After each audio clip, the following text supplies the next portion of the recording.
બાલવાટિકા વિદ્યાર્થી પ્રવૃત્તિ પોથી ભાગ 1 વર્કશીટ 23 જે પાત્રમાં વધુ પ્રવાહી સમાઈ શકે તેની સામે ખરાની નિશાની કરો. હા તો બાળકો, અહીંયા તમને બહુ બધા વાસણો દેખાય છે ને? હા, તો આપણે જોઈએ કે આપણે પહેલું ચિત્ર છે શેનું છે?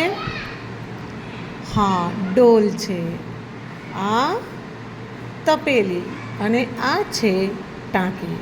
તો આ લાઈનના જે 3 ચિત્રો છે એમાં સૌથી વધારે પાણી કઈ વસ્તુમાં સમાઈ શકે? ડોલ, તપેલી કે પછી ટાંકી? એકદમ બરાબર. તો ટાંકીમાં સૌથી વધારે પાણી સમાઈ શકે તો ટાંકીના ખાનામાં આપણે ખરાની નિશાની કરીશું. આવી રીતે ખરાની નિશાની.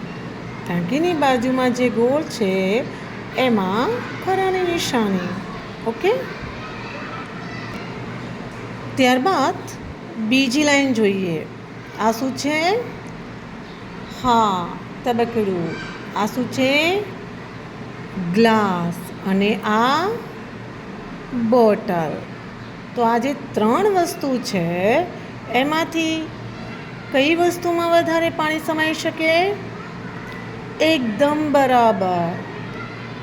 તબકડામાં વધારે પાણી સમાઈ શકે. તો અહીંયા આપણે ખરાની નિશાની કરવાની છે. જેમાં વધારે પાણી સમાય ત્યાં નિશાની કરવાની છે અને ઓછું પાણી સમાય તેમાં કશું કરવાનું નથી. ઓકે, એના નીચેની લાઈન શું છે? Water bag. આ છે પાણીનો મોટો બાટલો. બરાબર? બોટલ કહે છે, આરોનું પાણી આમાં આપવા આવે છે, હે ને? અને આ છે નાનકડી ચમચી. તો આ 3 ચિત્રમાંથી કઈ વસ્તુમાં વધારે પાણી સમાઈ શકે? એકદમ બરાબર.